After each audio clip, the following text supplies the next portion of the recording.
64페이지 부동산 시장에 대해서 들어가 보도록 할게요. 먼저 시장의 개념, 형태 이야기를 잠깐만 좀 해보면요. 시장이다 이렇게 말하면 시장은 물건을 사고 파는 곳, 이렇게 그냥 쉽게 이해할 수 있어요. 물건을 사고 파는 곳, 거래가 이루어지는 곳이에요. 물건을 팔고자 하는 사람과 사고자 하는 사람이 모여 있는 곳이고 거래가 이루어지는 곳인데, 거래가 이루어지는 곳은 다 시장이에요. 근데 이게 꼭 장소만을 의미하는 게 아니에요. 여러분, 거래가 온라인에서도 이루어지죠. 거기 시장이에요. 그러니까 시장은 그냥 거래가 이루어지는 곳이에요. 꼭 장소 개념만을 의미하는 게 아니다. 장소 개념이 위치와 장소를 정할 수 있으면 그건 좀 이따가 구체적 시장이라 그래요. 근데 위치와 장소를 정할 수 없다면 추상적 의미의 시장이라고 그래요. 예를 들면 외환시장, 노동시장 이런 시장도 있단 말이에요. 장소와 위치를 정할 수 없는 시장. 그 대신 동대문시장, 남대문시장, 경동시장 이렇게 장소와 위치를 정할 수 있는 시장도 있고요. 자, 그다음 거래라고 하는 것은 사고 파는 거예요. 물건을 사고 파는 거. 그게 거래예요. 앞으로 이제 거래라는 단어 나오면 이 물건을 사고 파는 거다. 그다음에 거래는 시장에서 이루어질 거고, 우리가 주식시장 그러면 주식이 거래가 이루어지는, 주식을 사고 파는 곳. 근데 주식시장은 장소가 정해져 있는 게 아니기 때문에 추상적 의미의 시장이에요. 좀 이따가 또 이야기를 합니다. 노동시장은 노동이 거래가 되는 곳이니까 사람들이 일할 걸 찾고 회사에서는 필요한 사람을 뽑는 곳, 그게 노동시장인 거예요. 이것도 장소 개념이 아니지. 그 다음에 부동산 시장은 부동산의 거래가 이루어지는 곳. 그 다음에 시장에 가장 중요한 기능이 있는데, 시장은 어떤 기능이냐면 자원 배분 기능이 가장 중요해요. 근데 자원 배분이 뭡니까? 자원 배분이라고 하는 건 재화나 서비스, 생산 요소를 필요한 곳으로 보내는 게 자원 배분이에요. 시장은 이걸 되게 잘해요. 필요한 곳에 보내는 거.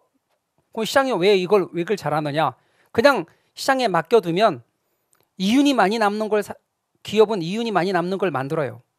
그럼 이윤이 많이 남는 걸 만들기 위해서 당연히 사람을 뽑아요. 그러면 인력이나 그런 것들은 그쪽으로 다시 재배치되고 그러는 거예요. 그러니까 자원 배분 기능이 저절로 수행되는 거예요. 그래서 자원 배분, 다음 강의에 제가 이제 어떤 얘기를 하냐면, 시장이 이걸 잘하는데 가끔 못해요. 그걸 뭐라고 하냐면 시장 실패라고 해요. 그건 다음 주에. 자, 그 다음에 부동산 시장으로 건너가면, 부동산 시장은 부동산이 거래가 되는 곳인데, 이걸 구분하면 조금 전에 추상적 의미의 시장이 있고 구체적 의미의 시장이 있다고 그랬는데, 장소와 위치를 정할 수 없는 시장은 추상적 의미의 시장이에요. 부동산 시장을 자본시장의 일종으로 바라보는 거예요. 요즘에 부동산 시장이 어때요? 좀 안 좋죠? 네, 부동산 시장이 안 좋다. 부동산 시장이 좋아졌다. 부동산 시장이 살아나고 있다. 부동산 시장이 침체 국면에 접어들었다. 전부 다 추상적 의미에서의 시장이에요. 그러나 장소와 위치를 정할 수 있는 시장, 지리적 공간을 수반하는 공간 시장, 강남의 부동산 시장, 이건 구체적 의미의 시장이에요. 그래서 여러분, 구체적 의미의 시장 따라서 추상적 의미의 시장과 구체적 의미의 시장으로 구분할 수 있다. 그 다음 시장의 개념과 형태를 구분하면 완전 경쟁 시장과 불완전 경쟁 시장으로 구분할 수 있는데요. 완전 경쟁 시장은 요건 이론적 시장이에요. 이론적으로만 존재해요. 현실에 존재하기 어려워요. 현실에 존재하는 시장은 다 불완전 경쟁이고, 부동산 시장도 불완전 경쟁 시장입니다. 그런데 완전 경쟁 시장은 이론적 시장으로서 기준이 되고 표준이 돼요. 그래서 여러분, 우리가 현실의 시장이 불완전 경쟁인데도 불구하고 완전 경쟁을 가정하여 분석할 때가 많이 있다. 그렇게 여러분 알아두시고, 여러분은 현실의 부동산 시장은 불완전 경쟁 시장이다라고 알고 계시면 돼요. 자, 그럼 이제 부동산 시장은 불완전 시장인데, 이 불완전한 부동산 시장의 특성 몇 가지를 말해 볼 건데요. 제일 첫 번째는, 자, 부동산 시장의 특성을 말씀드려 볼 텐데요. 첫 번째는 시장의 국지성입니다. 여러분, 이 국지성이라고 하는 거, 시장의 국지성이라고 하는 거, 이거는 말이죠, 시장의 국지성이라고 하는 것은 부동산의 특성, 무슨 성하고 관련이 있게, 혹시 국지와 부동성, 이제 앞으로 부동성이라는 특성에 대해서 이야기를 할 건데, 일부러 제가 여기에는 써놓지 않았어요. 왜냐하면 이론 강의 때 할 거거든. 그러나 미리 한번 땡겨 말해봐요. 앞으로 국지적이다. 그럼 지역성을 갖고 있다는 뜻으로 얘는 부동성하고 관련이 있어요. 그래서 앞으로 여러분 부동성과 관련이 있다. 이렇게 여러분 알아두시고요. 부동산 시장은 지리적인 공간과 결부되어 있단 말이죠. 지리적 공간이란 말이에요. 그래, 강남의 부동산 시장 하면 지역이 딱 정해져 있는 거죠. 그래서 지리적인 어떤 공간과 결부되어 있기 때문에 공간적 하는 일정 지역의 범위로 한정된다는 의미에서 국지성 그래요. 그래서 앞으로 여러분 국지화, 국지적 시장, 국지성 이런 말 나오면 무조건 부동성. 자, 그 다음에 여러분 B자가 붙는 게 있어요. 비공개성, 비표준화성, 비조직성, B자가 붙는 게 3개가 나오는데 앞으로 B자가 나오는 건 전부 다 개별성하고 관련이 있어요. 그래서 여러분 뭐하고 관련이 있다고요? 개별성하고 관련이 있어요.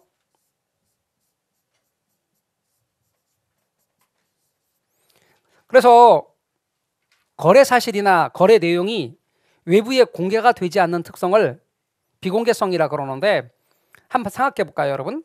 피자, 우리 그 대기업에서 파는 메이커 피자 또는 치킨 이런 것들 어때요? 표준화돼 있어요. 그러니까 피자의 이름이 있잖아. 무슨 피자, 이게 피자 병이 이름이 있다고? 상품 이름이? 그게 2만 원. 그다음에 무슨 피자 22,000원, 무슨 피자 25,000원 이렇게. 근데 이게 전국 똑같은 거 아시죠? 그러면 A라는 어떤 피자가 있는데 그 피자가 표준화돼 있고 상품의 이름이 붙어 있으면서 2만 원이래. 그럼 갑하고 을하고 다 똑같이 그 피자를 좋아하는데 갑은 서울에 있고 을은 부산에 있어. 근데 갑이 을에게 말하기를 나 어제 그 피자 먹었다 이렇게 말하면 그게 피자 명만 알으면 얼마의 그 피자를 내가 먹었는지 말하지 않아도 얼마짜리인지 알죠. 표준화돼 있으니까 치킨도 마찬가지고. 근데 토지는 안 그래. 토지는 개별성을 갖고 있기 때문에 갑이란 사람이 을하고 친구라 하더라도 나 어제 땅 샀다? 100평 샀어. 근데 그 땅이 얼마인지 말해주지 않으면 몰라. 아무리 부동산 전문가라도 몰라요. 왜? 다 달라. 그래서 여러분 개별성 때문에 거래의 비공개성이라는 게 나타나게 되고 결국은 그걸 알아내기 위해서는 그러다 보니 어때요? 알아내기 위해서는 정보 탐색 비용, 다시 말하면 비용이 들어가, 돈 들어가요. 시간과 노력과 돈이 들어갈 수밖에 없게 돼요.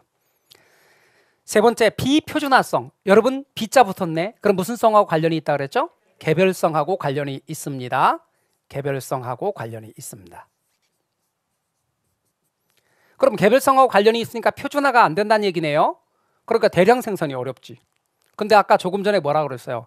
여러분 그 병아리 치킨, 예? 병아리 여기 자세히 보면 얼굴이 다 다른 거 알았어요? 생긴 게 다 달라.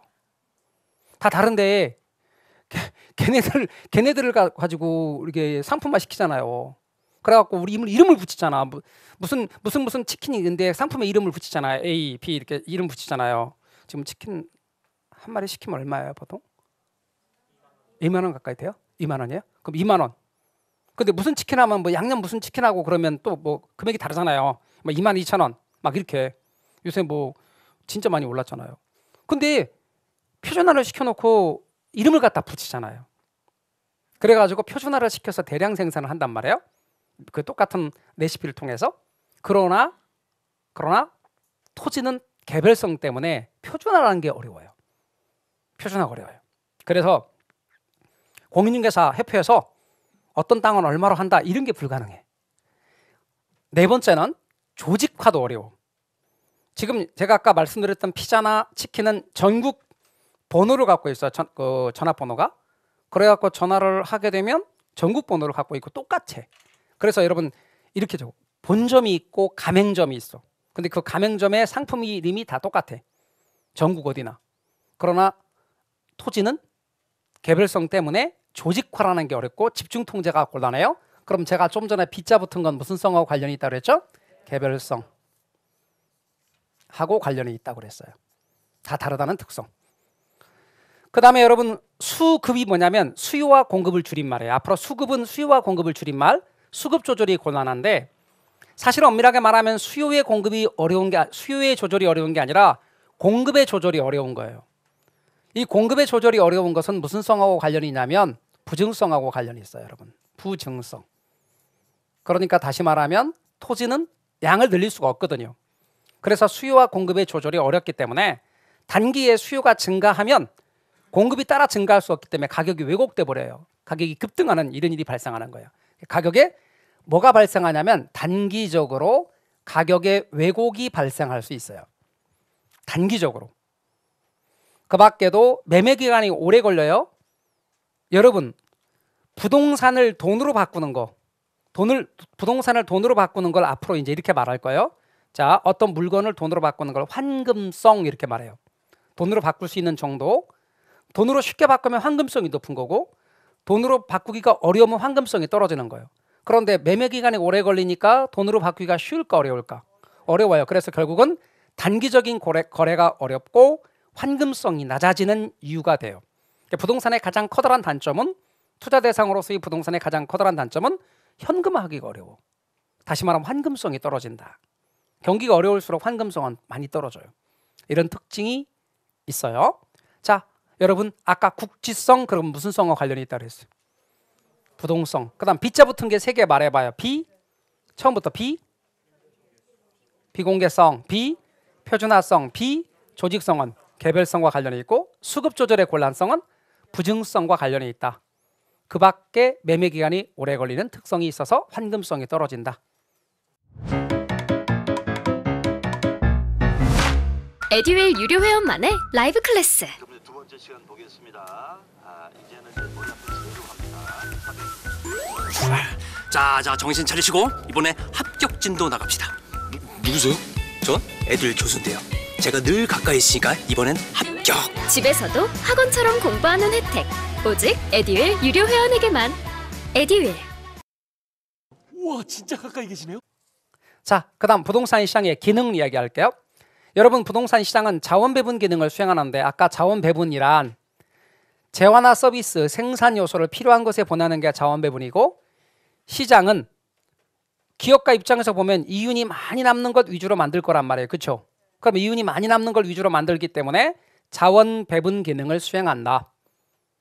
그렇죠? 그 다음에 그래서 시장의 가장 중요한 기능이며, 그 다음 교환의 기능입니다. 교환의 기능과 관련해서는 부동산과 현금, 부동산과 부동산의 교환이 이루어진다.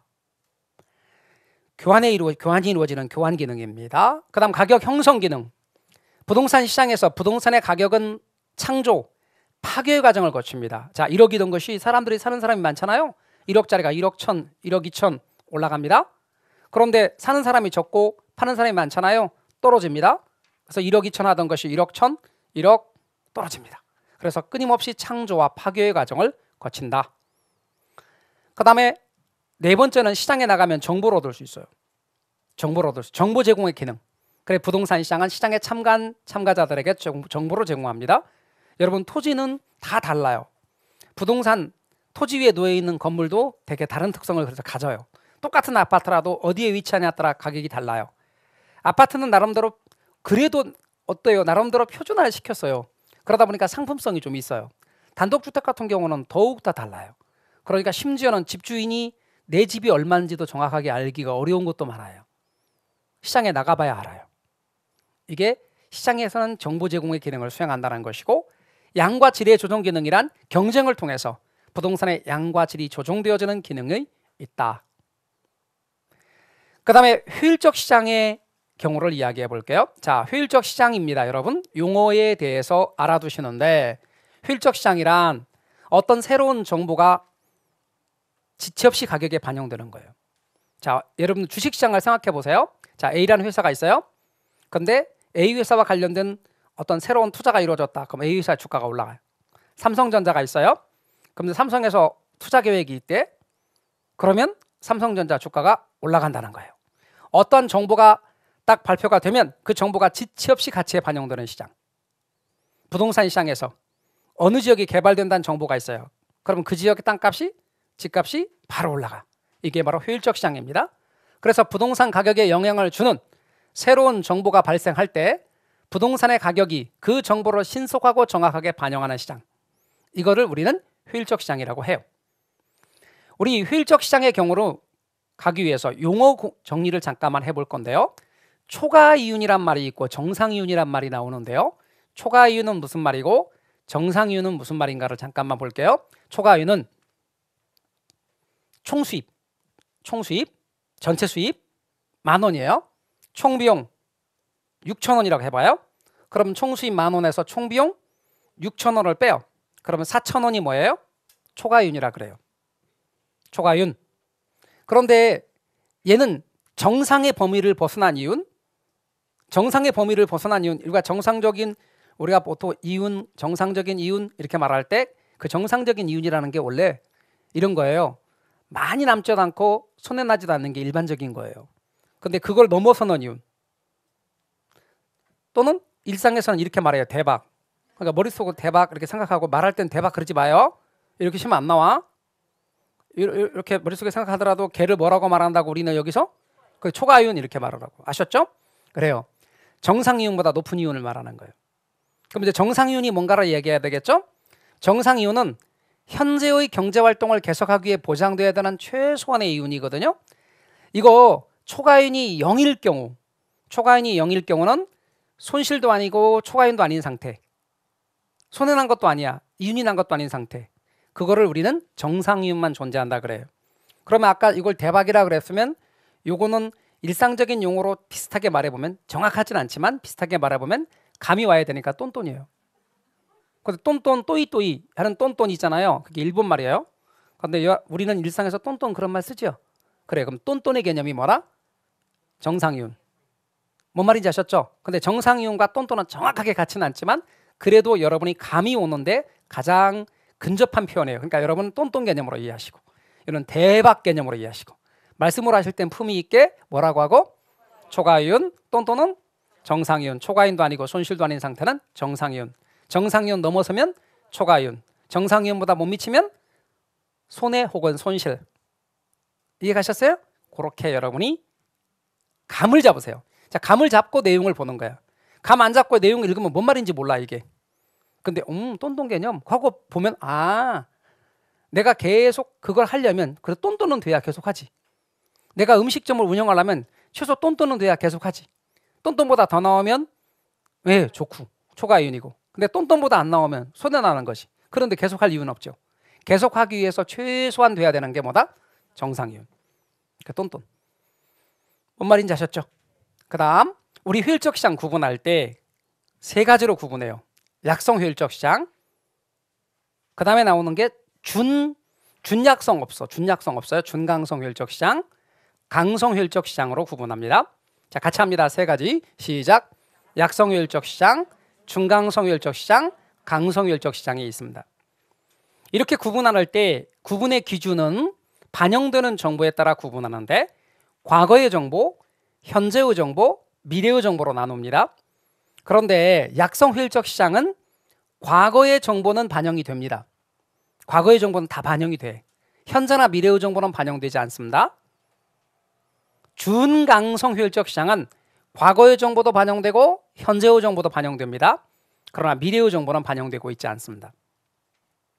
이런 식이면 준강성 효율적 시장은 약성 효율적 시장의 개념을 포함하고 있습니다. 내포하고 있습니다. 제 말 이해가 되셨나요? 그러면서 현재까지 반영이 됩니다. 미래의 정보는 반영되고 있지 않습니다. 짐작하시겠죠? 여기 어떤 정보가 반영될 것 같아요? 과거, 현재, 미래의 정보가 반영되는 시장입니다. 그래서 강한 형태의 효율적 시장이에요. 요건 약한 형태, 요건 준강한 형태, 요건 강한 형태의 효율적 시장입니다. 그런데 이제 우리는 과거의 정보, 현재의 정보, 미래의 정보 이렇게 말할 수 있지만, 여러분 우리가 일상에서 말하는 말과 시험에 나오는 말이 언제나 일치하진 않죠. 그렇죠? 그럼 시험에 나오는 말이 따로 있겠죠.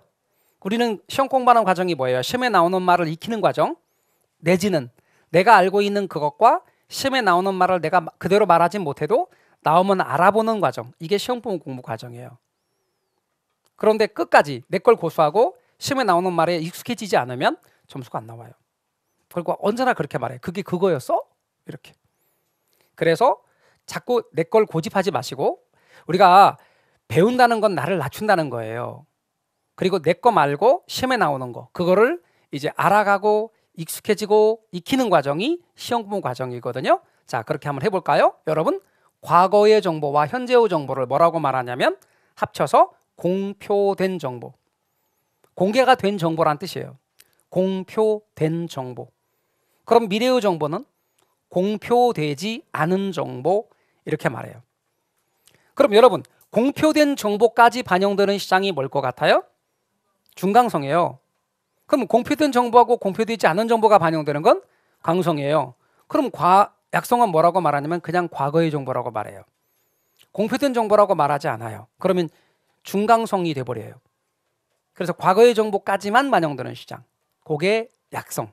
공표된 정보까지 반영되는 건 중강성. 공표된 정보나 공표되지 않은 정보가 반영되는 건 강성. 근데 말이죠, 분석 방법을 보니 여러분 약성 휠적 시장은 과거의 정보를 기초로 해서 분석을 하는데, 이 과거의 정보를 기초로 해서 분석하는 걸 뭐라고 하냐면 기술적 분석이라고 해요. 다시, 약성 시장에 참가하는 사람들은 누구나 과거 정보 가지고 있어요. 예컨대 주식시장 같은 경우 생각해 볼까요? 과거의 주가가 어떻게 변동했고 과거의 흐름들이 쭉 있을 거 아니에요? 그런 과거의 정보를 기초로 해서 현재의 주가를 분석하는 걸 기술적 분석이라 그래요. 과거의 정보를 기초로 해서 현재의 부동산 가격을 분석하는 것 기술적 분석이에요. 약술이에요. 약술. 이제 술인데 술을 되게 좋아하는 사람들만 변명하기 위해서 이건 약술이야 이렇게도 하기도 하잖아요. 그 약술이에요. 그런데 준강성 효율적 시장에서 과거와 현재의 정보를 기초로 시장 가치를 분석하는 건 뭐라고 하냐면 기본적 분석이라 그래요. 말이 비슷해서 두 개 헷갈립니다. 얘는 기본적 분석이에요. 그래서 약술 그거 하나 딱 기억해 놓으시면 중강성은 기본적 분석이다 이렇게 해요. 과거와 현재의 정보를 기초로 분석하는 거예요. 그러니까 과거의 정보, 현재 막 발표가 된 이 정보를 기초로 해서 현재의 주가를 분석하는 건 기본적 분석이에요. 과거의 정보와 이번에 국토부가 탁 어느 지역을 개발한다는 정보까지 다 입수해서 그걸 기초로 분석하는 건 기본적 분석이에요. 어느 게 우월한 분석이죠? 기본적 분석이 우월한 분석이에요. 근데 강성은 어차피 현재의 부동산 가격에 과거, 현재, 미래의 정보가 다 반영돼 있어요. 현재의 주가에 과거, 현재, 미래의 정보가 다 반영돼 있어요. 다 반영돼 있다면 분석 자체가 의미가 없는 거지. 그래서 여러분 분석이 의미가 없다는 걸 분석 불필요 이렇게 표현하는 거예요. 그 다음 정상이온 얘기 좀 해보자고요. 정상이온을 그 속된 말로 표현하면 뭐라고 한다 그랬어요? 똔똔 개념으로 이해하시란 말이에요. 이 똔똔은 어느 시장이나 다 가능해. 여기도 가능, 여기도 가능, 여기도 가능, 다 가능하다고요. 왜? 약성은 사람들이 과거의 정보를 갖고 있고 투자자도 똑같이 과거의 정보로 분석했으니 똔똔만큼은 가능해. 남들보다 더 나은 이유는 안 되더라도 남들만큼은 된다는 얘기죠. 중강성에서 남들이 과거와 현재의 정보를 기초로 기본적 분석을 하는데 투자자도 똑같이 기본적 분석을 하면 똔똔은 가능해. 강성에서 모든 정보가 이미 반영돼 있으니 따라서 분석을 하면 그냥 똔똔은 가능해. 다시 말하면 정상이온은 모든 시장에서 가능하다 이렇게 알아두세요. 질문. 정상이온을 넘어서는 이온을 뭐라고 하죠? 초과이온이라 그래요. 그럼 초과이온을 얻을 수 있느냐의 여부를 따져야 되는데 어떤 정보로 초과이온이 가능할까? 과거, 현재, 미래의 정보로 초과이온 따져보는데 여러분 약성 시장에서 사람들이 갖고 있는 정보는 무슨 정보죠? 과거의 정보. 무슨 분석을 하고 있죠? 기술적 분석. 그런데 투자자도 똑같이 과거의 정보 갖고는 초과이온 못 얻어. 그러나 남들이 과거의 정보 갖고 기술적 분석하고 있을 때 이 투자자만 현재나 미래의 정보를 확보한다면 초과이온이 가능할 수도 있다 이 말이에요. 초과이온이 가능할 수도 있어요. 중강성에서 남들은 어떤 정보 가지고 있죠? 과거와 현재의 정보. 무슨 분석을 하는 거예요? 기본적 분석. 근데 투자자 역시 똑같이 그렇게 해서는 초과이온 못 얻어요. 그러나 미래의 정보로 사용한다면 초과이온이 가능할 수도 있어요. 강성은 모든 정보가 이미 반영돼 있으니까 어떤 정보로 사용한다 하더라도 초과이온이 불가능해요. 잊지 마세요.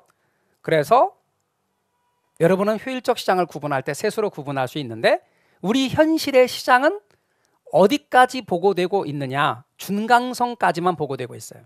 강성은 나타나고 있지 않아요. 그런데 진정한 의미의 효율적 시장은 강성이에요. 다 반영되니까. 진정한 의미의 효율적 시장은 뭐다? 강성이다. 근데 우리 현실에서는 어디까지만 보고되고 있다? 중강성까지만 보고되고 있다. 이렇게 알아두십시오. 한번 정리합니다. 효율적 시장 세 가지요. 첫 번째요. 약성. 두 번째요. 중강성. 세 번째요. 강성. 이렇게 효율적 시장이 있다라고 알아두시면 되겠습니다. 아무리 유명하시더라도 저랑 공부 스타일이 안 맞으면 그냥 안 맞더라고요. 에듀 유료회원이면 교수님들을 고를 수 있으니까 과목별로 나만의 드림팀을 만든 느낌? 저랑 꼭 맞는 교수님을 선택할 수 있었던 게 합격 비법이었던 것 같아요. 우리 지대와 직가의 관계를 잠시 이야기해 볼까요? 자, 여러분, 지대라는 게 있고 직가라는 게 있어요. 그럼 지대는 뭔데요? 일정 기간 동안에 토지를 빌려 쓰는 사람이 토지를 사용하는 대가, 땅 주인의 입장에서는 토지를 빌려주고 받은 대가, 말하자면 일정 기간 동안의 토지 사용료입니다. 조고를 민법에서는 뭐라고 그러게요? 지료라고 합니다. 지료 이렇게 말하죠. 물론 차임의 개념도 있습니다. 나중에 이제 법에 따라서 공부합니다. 쓰는 용어가 지료 이렇게 말합니다. 완전 일본 말이죠. 일본 말입니다. 민법의 경우는 일본의 법을 그대로 따라서 가져왔기 때문에 일본식의 용어를 그대로 쓰고 있습니다. 부동산학 역시 마찬가지로 일본의 영향을 많이 받아서 용어를 쓰긴 합니다만, 제가 부동산학은 무슨 과학이라 그랬어요? 사회과학이고 부동산학 응용과학이고 또한 동시에 그렇죠, 종합과학. 말이 좋아 종합과학이지 짬뽕이라 그랬죠. 이것저것 짬뽕한 거라 그랬잖아. 그러면 짬뽕을 했는데 그 중에서 여러분 경제학에서 쓰는 용어가 있단 말이에요. 경제학에서는 토지를 일정 기간 사용하고 그 대가로 지불하는 걸 지대라고 부르거든.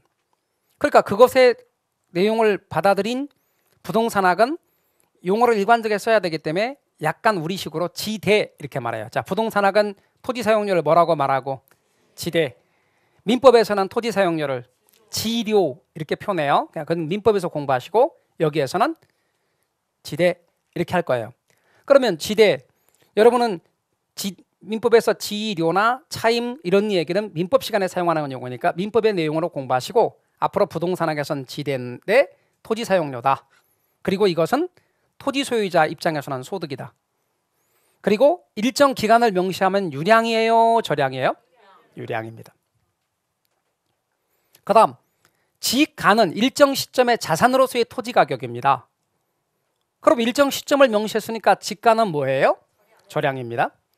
그렇게 지대와 직가를 구분하셔야 합니다.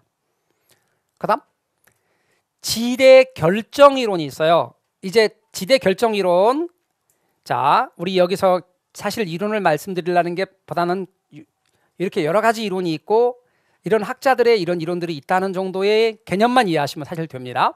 자, 먼저 볼게요. 학자 이름이에요. 이게 뭐 누구예요? 리카르도. 시험에 이 사람을 부를 때, 요걸 부를 때 이렇게 지금의 한글로 표기가 그렇게 나왔으니까 한글 표기를 시험에 나온 걸 중심으로 할게요. 리카르도라고도 하고 리카아도라고도 하는데 리카도라고 시험에 주로 나왔으니까, 자, 한글 표기는 우리 공인중개사 시험에 나온 걸 중심으로 리카도. 리카도 무슨 지대설? 차액지대설. 앞으로 리카도의 차액지대설입니다. 그런데 학자 이름을 기억해야 되나요? 사실은 학자 이름 그렇게 기억하지 않아도 돼. 학자 이름 기억하지 않아도 앞으로 여러분이 우리가 공부하면서 제가 말씀드릴 거니까 자연스럽게 그냥 학자 이름 제가 연관해서 리카도의 차액지대설입니다. 그리고 얘는 고전학파학자입니다. 이렇게 말할 거예요. 그러면 또 학파도 기억해야 되나요? 아니요. 기억하지 않아도 해요. 그냥 아 그런갑다 하고 그냥 반복해서 들으시면 돼요. 자, 리카도입니다. 차액지대설이에요. 리카도는 이렇습니다. 토지를 구분했어요. 뭐에 따라 구분했냐면 비옥도에 따라서 구분했어요. 비옥도가 높은 땅, 상급지. 보통인 땅, 중급지. 비옥도가 낮은 땅, 하급지. 뭐에 따라 구분했다고요? 비옥도에 따라서. 비옥도가 뭐냐? 어떤 분이 비옥도가 뭐예요? 이렇게 물어보시더라고요. 토지가 비옥한 정도. 그럼 비옥한 정도는 토지가 얼마만큼 기름지냐? 땅에 양분이 많고 기름진 정도를 가리켜서 비옥도라고 말하죠. 자, 그러면 토지의 비옥도가 높으면 똑같이 여러분 투입되는 생산 요소가 10만큼 들어갔거든요. 근데 걷어들이는 게 얘는 100, 얘는 50, 얘는 10이라고 가정해봐. 그러면 얘는 100만큼, 10만큼 들어갔는데 100만큼, 얘는 10만큼 들어가고 50만큼, 얘는 10만큼 들어가고 10만큼 걷어들였어요? 그럼 사람들은 어느 걸 원해? 상급지 원하지. 상급지 원해요. 얘가 생산성이 높기 때문에. 생산성이 무슨 말인지 좀 이따가 제가 말씀드릴게요. 자, 얘가 들어간 게 몇이라고? 10. 나온 게 몇이라고? 100. 그러니까 10분의 100이요. 그게 생산성이야. 얘는 들어가는 게 10, 나오는 게 50. 10분의 50이 생산성. 얘는 들어가는 거 10, 나오는 거 10. 생산성이 제가 제일 높아요. 생산성이 높기 때문에 제일 원해요. 그러니까 지대가 높고 얘는 그만큼 지대가 낮고 얘는 지대가 진짜 낮아서 사실은 이 땅은 안 빌리려 그래. 그러다 보니까 이 땅은 빌리나 마나니까 지대가 발생하지 않는다고 리카르도는 봤어요. 그래서 여러분 생산성의 차이가 지대의 차이를 이야기한다. 이렇게 얘기했고요. 방금 제가 생산성이라는 단어를 얘기했는데 자, 생산성이 무슨 말인지 알려드릴게요. 생산성은 생산하는데 투입되는 아까 들어가는 생산 요소의 양, 아까 10이라고 제가 했죠. 양에 대한 생산량, 쟤는 100, 얘는 50, 얘는 10. 그것이 생산성입니다. 앞으로 여러분은 대안 이렇게 나오잖아요. 그럼 이거 분수야. 대안이나 대비가 나오면. 그럼 제가 분수 읽는 법을 지금부터 조금 이야기를 해드리려고 그래요. 분수 읽는 법. 여러분 분수 읽을 때 A분의 B라고 돼 있어서 A분의 B라고 이렇게 읽지 않고요. 어떻게 읽냐면 이런 식으로 읽어요. 대안이나 대비. 그럼 대안이나 대비가 나오면 제가 분수야. 그리고 대안이나 대비 앞에 있는 게 이게 분수고 대안이나 대비 앞에 있는 게 분모예요. 분모. 그래서 분모 A를 쓰고 대안이나 대비 뒤쪽에 있는 게 분자예요. 그게 위에다 쓰는 거예요. 분수에서 위에 걸 분자라 그러고 밑에 걸 분모라 그래요. 이게 분모, 이게 분자. 간혹가다 저걸 헷갈려 하시는 분이 계시는데요. 자식 얻고 다니는 부모는 있어도 부모 얻고 다니는 자식은 드물어요. 위에 게 뭐예요? 자, 밑에 게 모. 따라서 분모, 분자인데 여러분 분수로 돼 있는 개념은 뭐가 중요해? 여러분 우리나라에서는 자식이 중요해, 부모가 중요해? 자식이 중요해. 부모가 뭐가 중요해? 자식이 중요해. 얼마나 애지중지하는지 몰라요, 부모들이. 진짜로. 그렇고 막 그런다니까. 떠받고 살잖아요. 그래갖고 나중에 가서는 홀대받고 그러잖아요. 그래도 내 자식만 잘 되길 바라잖아요, 부모는. 그래서 자식들은 알잖아요. 내가 중요하구나, 부모보다. 이렇게 알잖아요. 자식이 중요해, 우리나라에서는. 근데 농담이고 기억하라고 그러는 거고요. 항상 여러분 분수로 되어 있는 개념은 분자가 중요해요. 근데 말이죠, 미국은 중요한 걸 먼저 읽어. 근데 우리는 읽을 때 또 이렇게 읽어. 분모에 대한 분자의 비율로 읽어. 읽을 때 미국은 물론 영어로 읽겠지만 분자를 먼저 읽어. 근데 우리는 분모를 먼저 읽어. 제 말 이해가 되셨어요? 자, 그래서 여러분 분모에 대한 분자의 비율로 읽고 쓸 때는 이렇게 쓰며 우리는 중요한 걸 주로 어디다 쓴다? 분자에 쓴다. 분자 개념이 중요하다. 그래서 명칭도 분자 개념을 따라서 말할 때가 되게 많아요. 자, 그런 얘기는 앞으로 제가 자꾸 할게요. 다시 한번 합니다. 분수로 된 개념은 되게 중요한 걸 어디다 쓴다? 분자에 쓴다. 분자에 쓴다. 자, 그 다음에 읽을 때는 저렇게 대안이나 대비라는 말을 중심으로 앞에 있는 대안이나 대비 앞에 있는 게 뭐다? 분모. 뒤에 있는 거 분자. 그렇다면 아까 생산하는 데 투입되는 생산 요소에 대한 생산량의 비율이니까 대안이 분수다. 앞에 있는 생산 요소의 양이 분모이고 생산량은 분자다. 그러니까 결국 생산성은 뭐냐면 생산 요소분의 생산 요소의 양분의 생산량이 된다. 그럼 아까 제가 생산성이 제일 높은 상급지는 생산 요소의 양 10, 생산량 100 그런 개념이었고, 중급지는 생산 요소의 양 10, 생산량 50 요거였고, 하급지는 생산 요소의 양 10, 생산량 10. 그럼 10분의 100, 10분의 50, 10분의 10 중에 어느 게 제일 커? 10분의 100이 제일 크죠. 그래서 생산성이 높다는 말은 투입 요소에 비해 더 많은 재화를 만든다는 뜻이에요.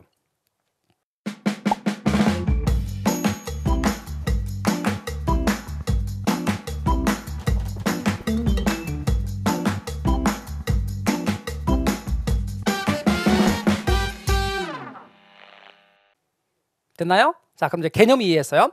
자, 얘는 생산성이 높아. 얘는 생산성이 두 번째, 얘는 생산성이 진짜 낮아. 그러면 생산성이 진짜 낮은 토지, 그런 땅을 리카르도는 이렇게 말했어요. 뭐라고요? 한계지. 얘는 생산성이 진짜 낮아. 생산성이 진짜 낮아서 생산비하고 똑같네. 그래서 지대가 발생하지 않아. 왜? 사람들이 여러분 여기다가 10 투입해서 10 얻으면 이거 이 땅 빌릴 이유가 없죠. 안 빌리려고 한다. 그러니까 지대가 발생하지 않는다고 보는 거예요. 지대가 발생하지 않는데. 그 다음에 또 하나, 지대는 뭐다? 예, 지대는 이렇게 이해했어요. 고전학파학자들은요, 리카도는 고전학파학자인데 생산 요소를 구분할 때 노동, 자본, 토지. 자, 말해보세요. 노동, 자본, 토지. 이걸 생산의 3요소라고 그래요. 그런데 생산물을 팔았어요. 생산물 팔면 수익이 생기겠죠. 그 수익을 노동한테 주고 자본한테도 주는데, 노동한테 주는 몫을 임금이라 그러고 자본한테 주는 몫을 이자라고 해요. 나중에 다 설명드려요. 노동한테 주는 걸 뭐라고 하고? 임금. 자본한테 주는 몫을 이자. 그리고 남은 게 토지한테 지대로 간다는 거예요. 자, 여러분, 잉여가 뭐죠? 남은 거, 나머지. 그래서 나머지가 바로 지대로 간다. 그래서 지대는 노동과 자본에 대한 대가를 지불하고 남은 나머지고, 땅 주인이 노력하고 번 게 아니라 불로소득이라고 봤어요. 그 다음, 토지는 부증성 때문에 존재량이 한정되어 있거든요. 근데 여기서 뭘 재배했냐면 밀을 재배했어요. 밀을 재배했는데 밀 가격이 많이 올라갔어요. 그러면 그 당시에는 생산이란 밀을 만드는 건데, 밀을 만들어서 생산을 통해서 수익을 얻는데, 밀 가격이 올라가면 밀을 서로 많이 재배하려고 이 토지를 많이 빌리려고 하겠죠. 근데 토지는 존재량이 한정되어 있기 때문에 토지 사용료만 올라간다는 거예요. 밀 가격이 올라가면 토지 사용료가 어떻게 돼요? 올라가. 토지 사용료를 아까 뭐라고 그랬어요? 지대. 그래서 여러분, 생산물 가격이 밀 가격인데 밀 가격이 지대를 결정한다고 주장했어요. 생산물의 가격이 지대를 결정한다. 이게 누구의 생각? 리카도의 생각. 그래서 여러분은 앞으로 생산물 가격이 지대를 결정한다. 같이 합니다. 제목. 자, 사람 이름 먼저 하고 서론 나중에 하고. 자, 누구요? 리카도의 차액지대설. 다시 한번요. 리카도의 차액지대설. 여러분, 리카도로부터 영향을 진짜 많이 받았는데 나중에 리카도를 비판적으로 바라보는 학자가 있는데 그게 누구냐면 마르크스예요. 마르크스를 부르는 말에 따라서 막스라고도 해요. 여러분, 막스 아시죠? 마르크스예요. 마르크스는 고전학파도 아니고 신고전학파도 아니고 사회주의 학파학자예요. 절대지대설을 이야기합니다. 아까 리카도는 무슨 지대설이었죠? 차액지대설입니다. 여러분이 그걸 반복하지 않으면 뭐라고 말하냐면 얘가 절대지대설입니다. 그럼 리카도는 무슨 지대설인가요? 그러면 어떤 분은 상대지대설이요, 그러시는 분도 있습니다. 아닙니다. 자, 마르크스는 뭐고? 절대지대설. 리카도는 차액지대설. 여러분, 토지의 비옥도나 생산력과는 관계없이 지대가 발생한다고 봐요. 한계지에도 토지 소유자가 요구하기 때문에 지대가 발생한다라고 주장해요. 여러분, 이런 거예요. 땅을 갖고 있는 사람보다, 땅 주인보다 땅을 사용하겠다는 사람이 너무 많아. 그러니까 땅 주인이 요구하기 때문에 지대가 발생한다는 거예요. 기본적으로 토지의 존재량은 한정돼 있는데 이 토지의 소유권을 인정하는 것 자체가 문제가 있다고 보는 거예요. 그런데 여러분, 소유권을 인정하는 체제가 자본주의예요? 사회주의예요? 자본주의. 자본주의에서 사유재산 제도를 인정하는 데서 그 문제점이 발생한다고 보는 게 마르크스의 생각이에요. 그래서 땅 주인이 요구하는 게 나는 이 땅에 대해서 사용료를 요구하니까 지대를 지불해야만 그 땅을 빌릴 수 있을 거 아니겠어요? 그러다 보니 한계지에서조차도 토지 소유자 요구로 지대가 발생한다고 주장을 해요. 그 다음에 여러분, 그 땅에 높은 지대를 지불하고, 자, 토지의 사용료를 아주 높이 지불하고 거기서 농산물, 자, 밀을 재배해요. 그럼 밀 가격이 비싸겠어요? 싸겠어요? 비싸죠. 다시 한번, 토지 사용료를 아주 많이 지불하고 거기서 밀을 재배하면 밀 가격이 비싸질 수밖에 없다. 지대가 생산물 가격에 영향을 미친다고 봤어요. 아까 리카도는 생산물 가격이 지대를 결정하지만 막스는 지대가 생산물 가격에 영향을 미친다. 지대가 상승하면 곡물 가격도 올라간다고 주장을 해요. 그래서 지대의 상승이 생산물 가격에 영향을 미친다. 이렇게 주장을 했어요. 마르크스는 절대지대설을 이야기합니다. 그 다음 나오는 게 튀넨이에요. 자, 튀넨의 위치지대설입니다. 같이 합니다. 시작요. 튀넨 위치지대설. 튀넨의 위치지대설입니다. 위치지대설인데 튀넨은 자기 자신이 직접 농사를 지었던 사람이에요. 텔러 농장이라는 곳에서 직접 농사를 짓고 그걸 경험을 논문으로 썼는데 그 논문의 이름이 뭐냐면 고립국. 요게 논문 이름이에요. 우리나라 말로 바꾸면 고립국. 그럼 여러분 고립이란 게 뭔지 아시죠? 그럼 왜 고립인가? 좀 이따 제가 설명을 드리겠지만 그래서 튀넨의 이론을 고립국 이론이라고도 말해요. 튀넨은 리카도 차액지대설에다가 위치 개념을 더했어요. 그래서 위치지대설을 발전시켰어요. 그런데 위치 개념을 더했다, 니카도 이론에 위치 개념을 더했다 라고 할 때 그러면 니카도는 위치 개념을 이야기하지 않았나요? 아니, 이야기는 했는데 어떤 위치냐면 비옥도가 높은 위치, 비옥도가 낮은 위치 이런 개념만 얘기했지 거리 개념에 따른 위치 개념을 이야기한 게 아니에요. 근데 튀넨은 이 위치 개념이 거리 개념에 따른 위치 개념으로서 이때 등장하는 진짜 중요한 단어가 있어요. 세 글자. 엄청 중요한 키워드. 뭐게요? 수송비. 수송비, 운송비, 교통비가 모두 같은 말로 사용되는데 바로 이 수송비 개념이 중요하게 등장해요. 그래서 입지이론은 튀넨이 시초인데요. 이 튀넨 때문에 앞으로 입지이론에서 가장 중요한 키워드가 뭡니까? 그러면 수송비예요. 수송비. 자, 그래서 위치 차이에 따라서 가까운 위치냐, 먼 위치냐에 따라서 가까운 위치는 수송비, 운송비, 교통비가 적게 들고 먼 위치는 수송비, 운송비, 교통비가 많이 든다. 수송비 차이가 발생한다고 보는 거예요. 여러분이 그 전철을 이용하시거나 택시를 타거나 버스를 타면 그게 수송이에요, 운송이에요, 교통이에요? 수송이라고 하고 싶어요? 아니면 운송이라고 하고 싶어요? 나 오늘 운송 중이야. 같은 말인데 사람의 쓰기 위해서 교통비로 바꿔 말하는 거예요. 그러니까 주거입지는 교통비라고 나와. 상업입지는 수송비 내지는 운송비란 말이 나와요. 상업입지로는 그래서 운송비란 말을 좀 더 많이 쓰고 공업입지 같은 데는 수송비, 운송비가 혼용돼서 나오고 같은 말이에요. 주거입지를 이야기할 때는 나는 수송이나 운송이 아니라 교통이란 말로 쓰고 그래서 여러분 수송비 차이가 발생한대요. 이 수송비 차이가 발생하니까 수송비가 적게 드는 땅은 임대료, 지대가 높고 수송비가 많이 드는 먼 곳에 있는 땅은 지대가 낮다. 이 수송비 차이 때문에 지대 차이가 발생한다는 게 튀넨의 얘기예요. 그래서 여러분 이렇게 봤던 거예요.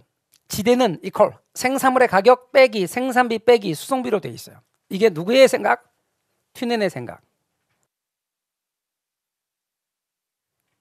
생산물의 가격에서 생산비를 빼고 수송비를 뺀 값. 요거 이제 좀 이따가 제가 부연 설명해 드릴게요. 자, 이렇게. 여기서 이제 이런 얘기가 나와요. 입찰지대라는 개념이 나오는데 내가 번 거 다 토해내는 수밖에 없어요. 땅을 차지할 때. 그래서 초과인이 0이 되는 수준의 지대가 입찰지대인데 이 개념을 제가 설명드릴게요. 자, 가봐요. 튀넨이 이야기한 세계 농사짓는 상황을 그리는데 여기가 읍인데 이게 시장이에요. 시장. 그러니까 사람들이 밀을 사러 갈 때도 여기서 사야 되고 또 농부가 밀을 생산해서도 여기서 팔아야 돼요. 읍이 중심지자 시장입니다. 그리고 얘를 중심으로 1번이 농지예요. 농지. 1번 농지. 여기 농지예요. 2번 농지. 3번 농지. 4번 농지. 5번 농지. 6번 농지. 사방이 농지예요. 자, 그럼 읍 하나에 사방이 농지로 둘러싸였죠. 그러니까 뭐예요? 다른 곳과 고립되어 있다는 의미로 고립국이라는 용어를 쓴 거예요. 자, 그러면 여러분 우리 이렇게 가정해봐요. 1번부터 6번까지 토지의 비옥도가 똑같다고 가정해봐. 자, 그럼 니카도를 불러봐요.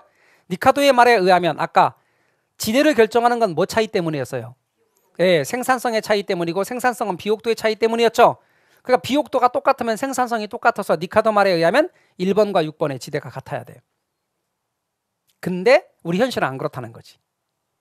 그러면 튀넨은 이걸 뭐로 설명했다고요? 그렇죠. 수송비로 설명했다는 거예요.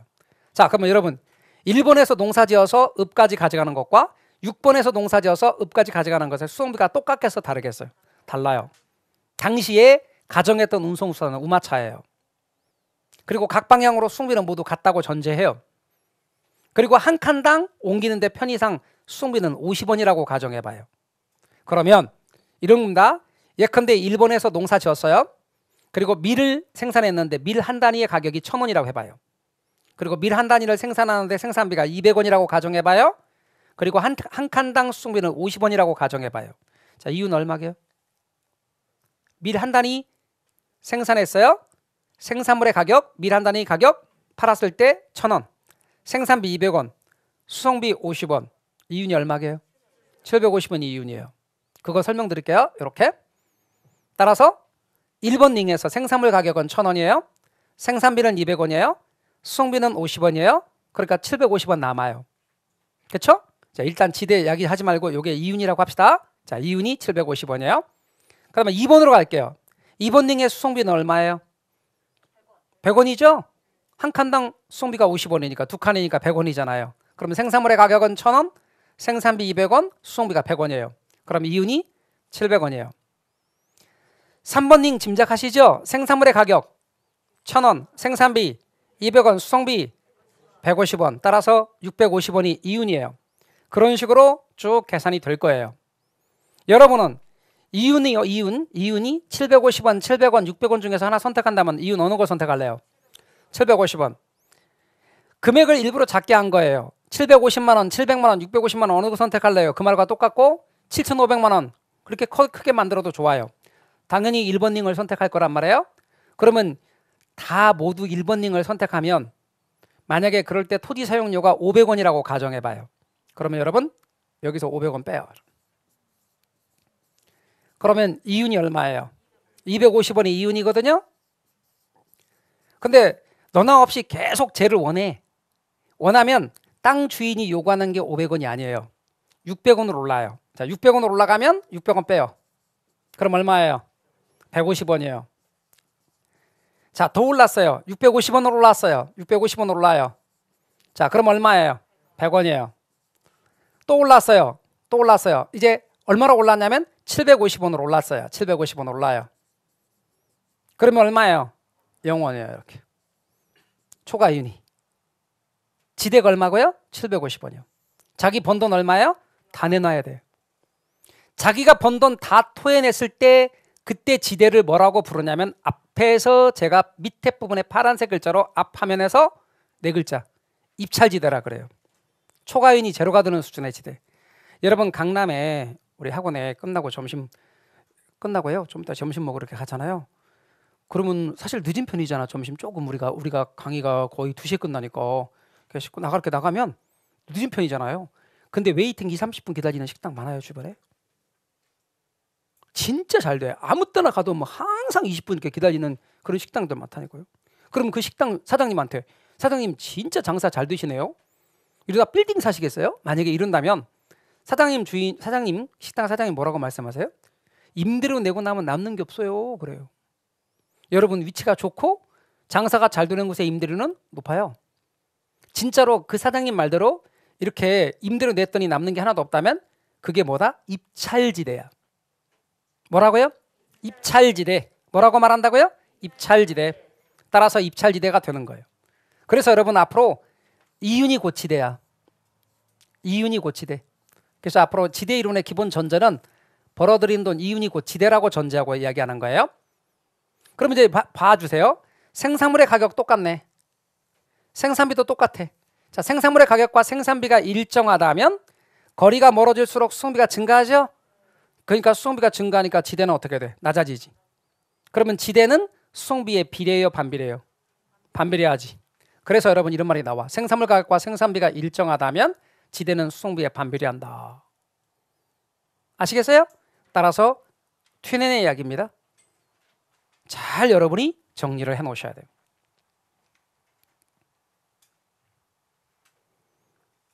튜넨의 얘기입니다. 생산물의 가격과 생산비가 일정하면 지대는 수송비에 반비례해요. 그러면 튜넨의 이론입니다. 다시 한번 합시죠. 뭐라고요? 튜넨의 위치지대설. 튜넨의 위치지대설은 정말 중요합니다. 가장 중요한 단어가 뭐라고요? 수송비라니까. 튜넨 수송비.